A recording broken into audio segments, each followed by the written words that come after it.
Welcome to How to Split a Toaster, a divorce podcast about saving your relationships on True Story FM. Today, what happens when your toaster isn't good enough?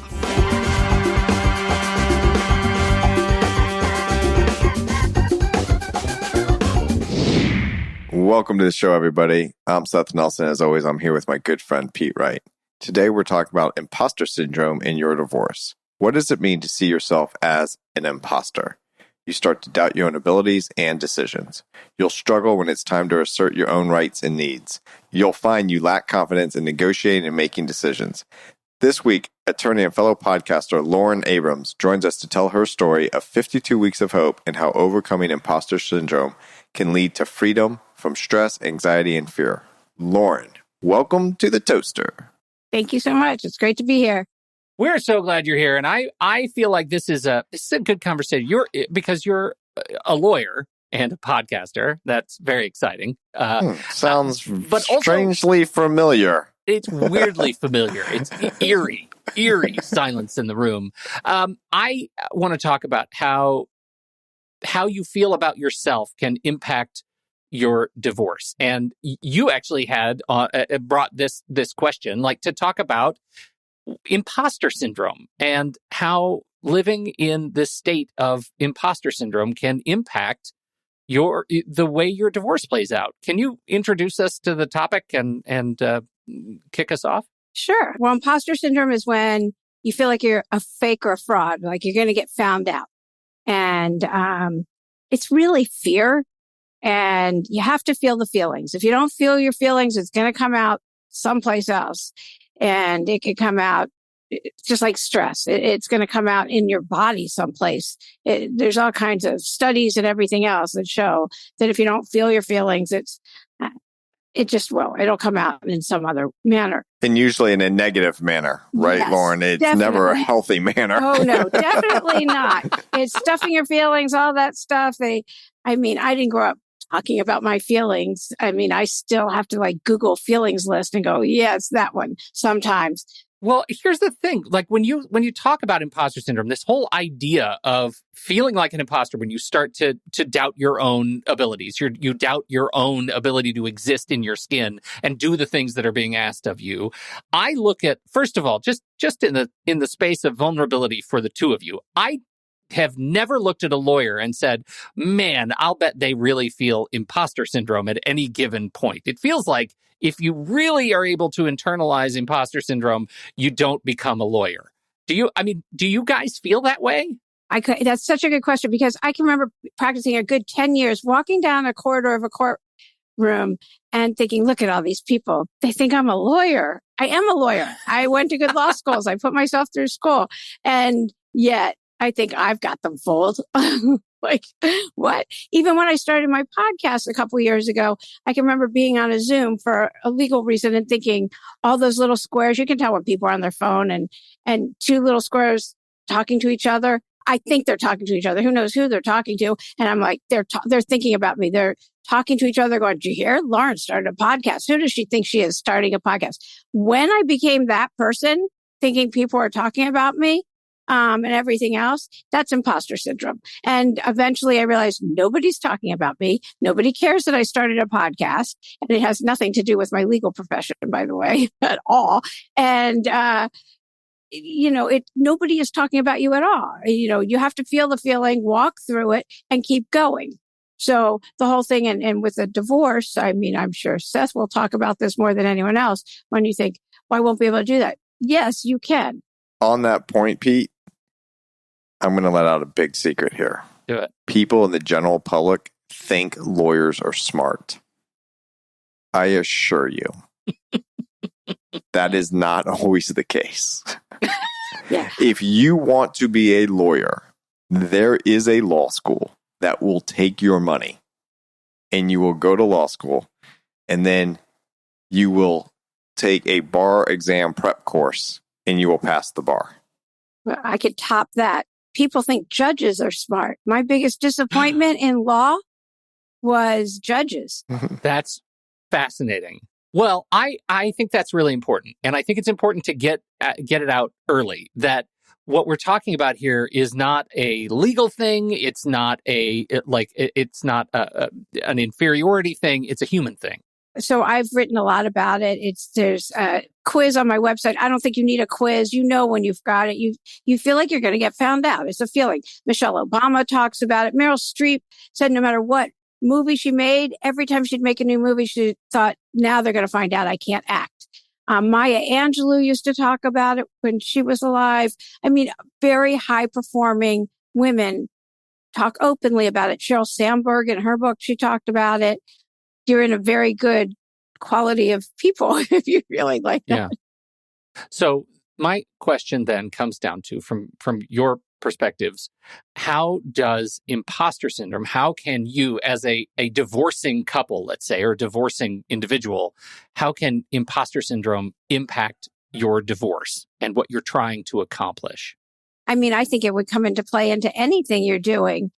Where I see it, Pete, there will be some clients that are like doing everything they can just to juggle everything, right? And usually that would be moms, okay? They're trying to work, trying to get the kids. There was all these social pressures on them. I think women do a great job, generally speaking, supporting each other. There's more support groups in our space talking about divorce. There's a lot more female voices than male voices. But also, I think generally speaking, that sometimes women will then judge women more harshly than guys will judge guys. Guys are like, whatever, he's an idiot, and they move on, okay? So how does this play into imposter syndrome? When they're juggling it all, they're like, oh my God, if I go to court, they're going to find out that I really can't handle all this shit, right? Or maybe I am I a bad mom? I'm trying to be a good mom. I'm doing this. I'm doing PTA. I'm going to all the events. I'm packing the lunches. I'm packing the orange peels for breaks at practice. I'm doing all the homework, or kids need therapy. I'm getting there. Like, maybe I really can't handle it. Maybe I'm just going through the motions and I'm doing what I'm supposed to do. But deep down, maybe I'm not a good mom. Maybe it's because the dad keeps saying that she's doing it all wrong all the time, right? Yeah. So she doesn't feel like she can do it. I'm going to get found out. And we all know, oh yeah, we're going to court. I'm going to air that dirty laundry. And people think that people just sit there all day and look through the court file about all the bad shit that people say about each other. And I tell people don't even know how to find it. And if they did, they don't care. And if they really tried to get it, they got to go down to the courthouse, because if in Hillsborough County in Florida, most of these records are confidential. You can't just pull them offline necessarily. Some you can, some you can't. So that's where I see a lot of it, where like, am I going to get deposed? They're going to find out. I'm not as good as I'm saying I'm going to be. Am I going to have to go to court? They're going to find out.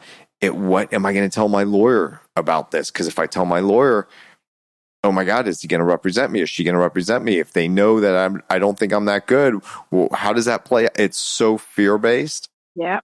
I see it a lot in how it manifests itself in really different ways, depending on the client and their situation. You have to tell your lawyer everything, because the lawyer can't be blindsided. Yeah. Well, and this gets to my curiosity around some of the impacts of living in this space of uncertainty as a potential client, is how it can be paralyzing, right? It can paralyze you and stall you in being able to negotiate through mediation, to make decisions in a timely manner to support your own case. Like, it feels like all of these things, like the emotional weight of your own self-image, of just waiting to be found out, can really stall the process. Yeah. And I'm going to flip the coin on this now. Take the guy that owns his own business and he's doing well and he's buying flashy stuff. And a lot of that is because it's materialistic society. That's what he's into, whatever. But it's also like, oh my God, I'm going to get found out because my business isn't as good. It's going to go down. Now, every single judge on every single divorce case has always heard the guy that owns the business is on its way down. It's never going up in a divorce. No one comes and says, Judge, I pocketed $12 million, but next year we're going to hit 20. No one says that, right? They say $12 million was an anomaly, Judge. We couldn't believe it. We're going to be down to 3 if we're lucky next year, okay? But part of those guys, when they're making more money than they could ever imagine, they think like, how am I here? Like, the charade is going to come off. I'm going to lose it all. And now you're asking this guy to pay X number of dollars in alimony because under the law, that's what he's required to pay. But he's like, it's an illusion. It's all going to go away. And and I tell him, well, if it goes away, we can come back and modify. So it works in all different interesting ways. And that's part of being the counsel at law, to figure out where people's fears are and how do you discuss those fears. Because we're making a deal today that could go on for a very long time, and things change over time. That's I'm paralyzed just thinking about it, trying to empathize through it, because how do you, like, it's something we've talked about on the show in the past, like part of what it takes to get over this particular hump is being able to develop a new set of muscles under stress and anxiety and fear. And those are the muscles that tell you, hey, right now, I need to live in fact and truth. I need to live in only what I know to be true and not the story that I'm telling myself about it. How do you develop that muscle? Now, I know, Lauren, you in your sort of background, you overcome your own sort of stories there. Like, how do you, what can you learn through, and maybe you want to introduce 52 Weeks of Hope at this point, is what can you teach us about developing that new set of muscles to be able to respond to under stress and anxiety and do so authentically and clearly? And that's where all the tools of, because you've probably, if you're getting divorced, you've been hearing, what a piece of shit you are, you're no good. I mean, you've been fighting, right? And you've probably been hearing it for a while. So hopefully you do have really good girlfriends or guys. I mean, I actually have interviewed certain men, and they need support groups. Men really do. It's so true what you were saying, Seth, that the guys are like, yeah, get over it or whatever. I mean, I interviewed a relationship coach, especially during the pandemic on lockdown, when he was saying the girls need to give the guys a break. They want to marry you on the second date for a reason. They have no one at all. And they have no one to talk to. Because I was asking him how he was doing with his guy groups. He goes, what are you kidding? He used this, my wife has book club. She has PTA. She has this. She has that. He goes, I'm with the kids. He goes, and that's when it got a little bit dark. He was talking about the guys have nothing, and the girls, like, they talk about everything and they move on.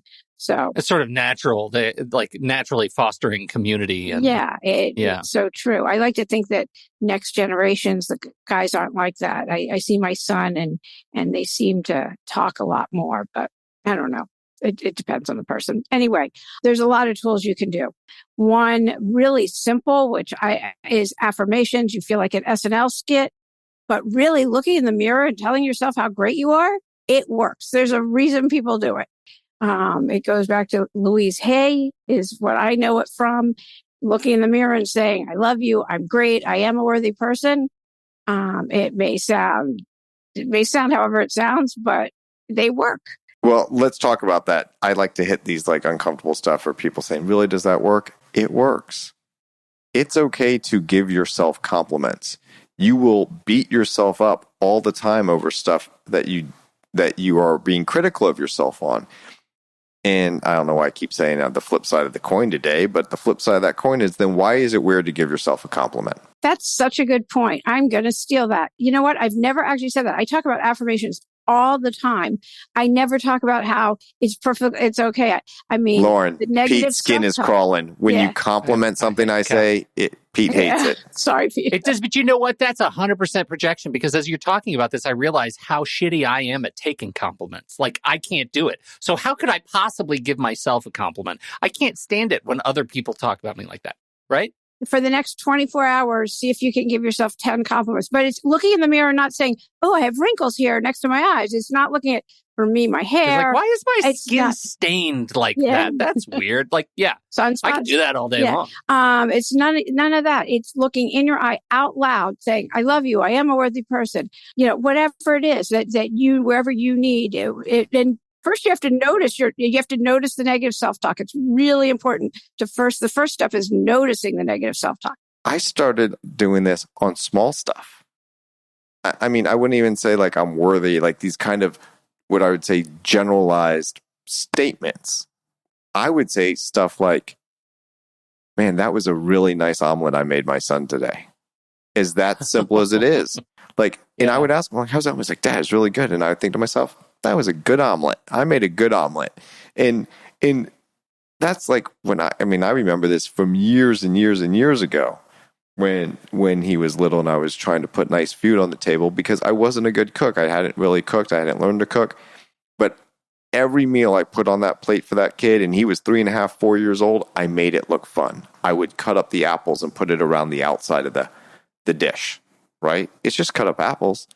And I was always trying to do a nice presentation, and I'd say, look, this might be mac and cheese on the inside and apples around the outside, but I made it look nice. And I would compliment myself because I was learning how to, one, get a kid to eat, which is a struggle in and of itself, but being a dad that was taking care of a 3-year-old.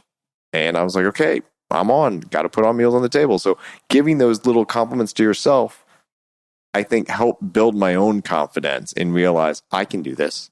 Absolutely. So affirmations is a simple way. Journaling to get to 5 minutes even. 5 minutes. Why are you guys laughing? Because I love journaling and Seth is a noted antagonist. Journaling.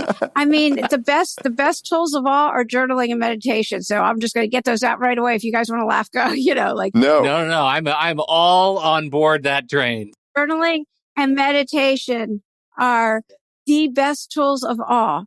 People say, well, why do you meditate? And I say, because no matter what's going on, it gets you okay with everything going on, even if it's 5 minutes a day. Although I have a whole thing. If meditation and exercise are the things that like the endorphins, it gets you, nothing makes me feel better than exercise and meditation. So I don't understand why I don't do them 20 times a day, but I don't. Seth, you meditate, right? You've done some meditation. I have. Okay. So it's just the journaling that doesn't work for you. And I unfairly characterize you for the joke. But I know you're not much of a journaler, but it's not like you don't have a mindfulness practice yourself. Well, yeah, I would appreciate that. But I did do a journal entry about meditation. So yeah, that actually counts as 2. Right. That's good.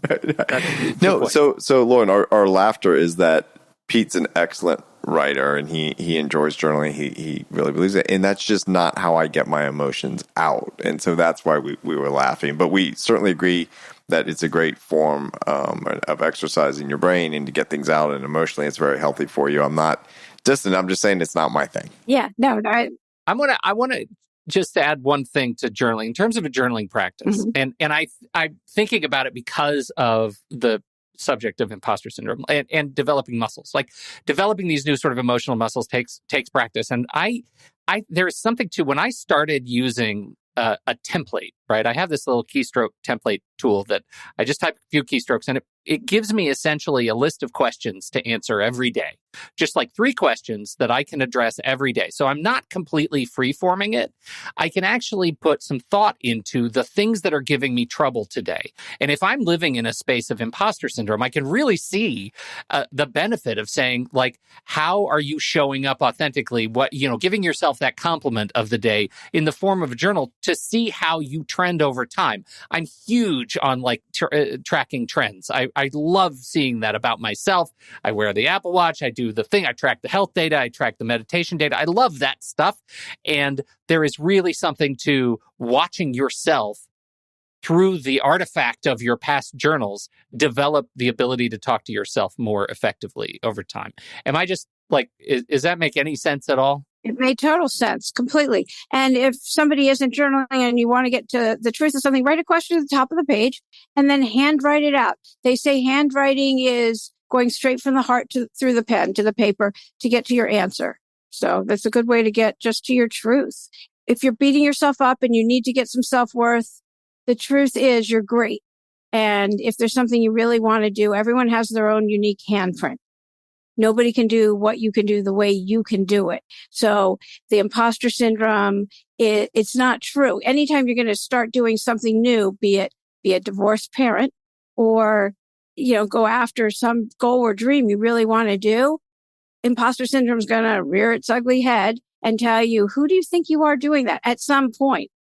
And so you have to feel it and then walk through it and have people around you saying, oh no, you've got this. You want those people, not your ex. Not your ex. Not your ex. According to the National Institute on Alcohol Abuse and Alcoholism, about 10% of children live with a parent with an alcohol use disorder. Seth, horrible. It's horrible. We've talked about it before. So what do we do about this, especially in a divorce case? We want to make sure that your children are safe and with a sober parent, but we also want to help the child maintain a positive relationship with both parents. You don't want one parent quizzing the child about what happens at the other parent's house. Was he drinking? Was she drinking? Did she get in the car? What's going on? So how do we balance? One of the hardest things in navigating a divorce and a custody litigation? Soberlink.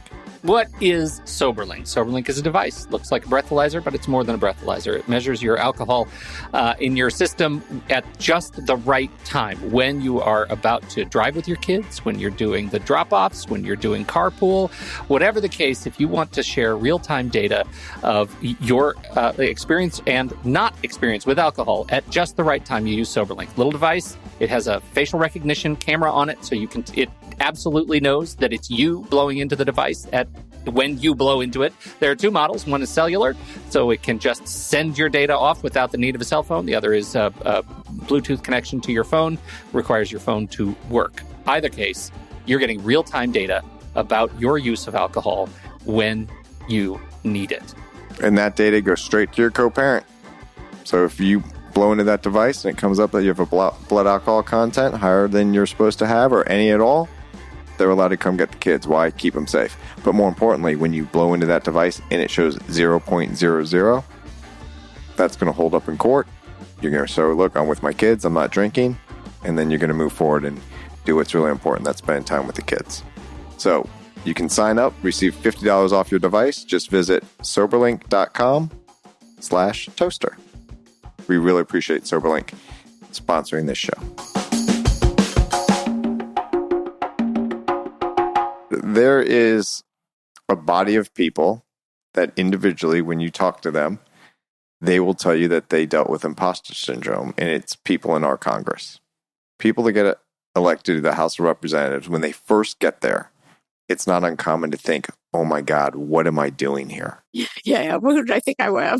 Right. Who am I to be making it? And then they've been there a month and they're like, what the fuck are all these other people doing here? You know? Yeah. But no, I think it happens a lot in different professions. When you sit at a board meeting and you first get elected to a board, you're like, what am I doing here? People are like putting me in this leadership position.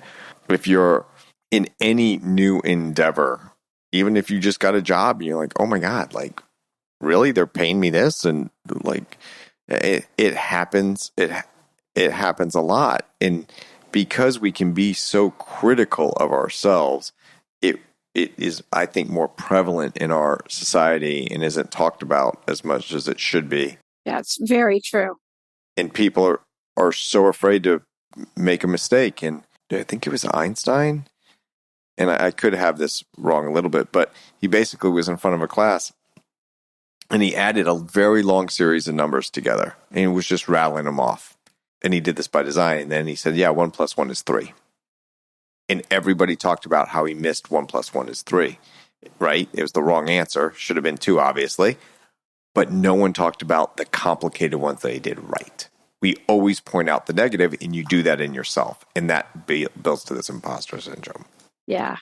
No, it's true. As attorneys, do you find you have to step into that emotional battle in your client's divorce process? Do you ever find you have to say, look, talk to a client the way you're talking, you're sort of asking us to talk to ourselves?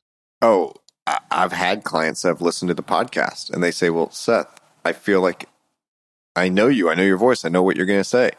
I talk the same way to clients that I talk on this show. Now, I might meet them at their level or explain things a little differently or be harder on some clients than other because the way that they take in information, right? Some people are like, oh, send me an email. Some people are like, shoot me a text. Some people are like, no, give me a call on the phone, right? Some people are like, don't hear me unless I write them a very clear, long letter saying, take my advice. Some people need me to say, you're being stupid. That's the emotional side of you. Let's get back to the legal side, right? So there's different ways that you have to meet them at their level. It's the same conversation. And I don't practice family law at all, but You're smart. I definitely speak to my clients the same. I'm like, you need to clear out space and make room for other things. I will always speak to clients the same way. I'm the same person everywhere, pretty much. I mean, I will speak from a somewhat spiritual level, somewhat. Well, let's use that opportunity to introduce formally 52 Weeks of Hope. Tell us about your podcast. Why'd you start it? What are you doing there? You don't practice family law. What's a non-family law attorney doing something as heart-centered as a podcast called 52 Weeks of Hope? 52 Weeks of Hope is where people talk about the hardest challenge they've overcome, how they did it, and give a message of hope. And it started from my own dark night of the soul. I'm somebody who's always very grateful. Another tool I use is I exchange gratitude lists every day. It's been exchanging it with my friend for 14 years. And daily, she does hers at night. I do mine in the morning. And there's a lot of other people now that are part of our gratitude chain too. Once I got through, the only way through is through. Everybody goes through their stuff. Once I got through this particular one, I was like, what the hell was that? And then I was like, why are we here? And I went through that whole kind of thing. But we go through these things and I'm busy. I was single mom, raising both kids. I was given full custody. And I decided I was going to ask a much older demographic, what have you gleaned from living life? They say nobody on their deathbed ever wished they worked harder or made more money. So I wanted to know what these people tell me. What have you learned? Just for my own, it's as close as I come to DIYing, if that's a word. I'm not a DIYer. It is now. We're good. I'm not a DIYer, but, and so I started interviewing a person a week, just going and talking to them, and people would divulge really personal information to me. I'm not a shrink or anything, but they would tell me probably all my depot skills, right? And anyway, but I would just go and I would talk to these people. And after about 2.5 months, I was like, this is so rich. It's so good. I have to share it. Started being really common themes. And I thought I'd write one of these books where you open up, you're like, that's just what I need to hear. Or you close it and you open it again. You're like, no, that's what I need to hear. And call it 52 Weeks of Hope. And then COVID hit and the pandemic came and I started podcasting. And I really never even listened to podcasts. Maybe Oprah or Brene Brown. That was kind of it. Anyway, so I started podcasting, fell in love with it, wasn't confined to Los Angeles anymore. And I've never looked back. And I didn't put the book out. I have a few of the chapters on my website. And after 52 weeks, my first 52 weeks episode, I compiled all the messages of hope into 8 overarching themes. And I call it the meaning of life. I'm like, okay, now I know.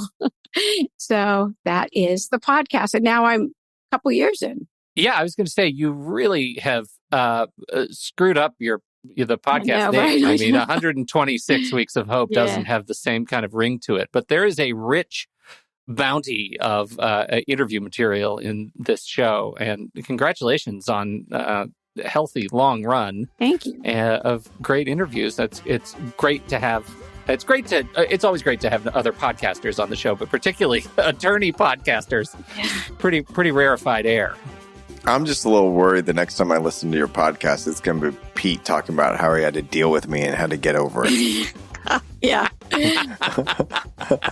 Apropos of nothing, we'll get in touch about that schedule later.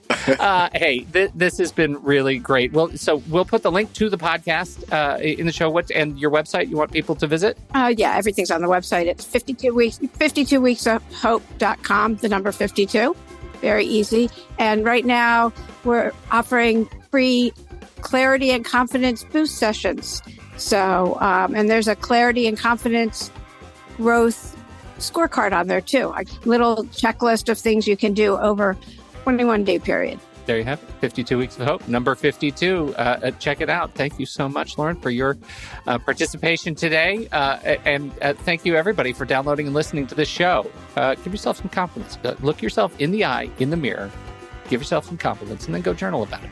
On behalf of Lauren Abrams and Seth Nelson, America's favorite divorce attorney, I'm Pete Wright. We'll catch you next week right here on How to Split a Toaster, the divorce podcast about saving your relationships.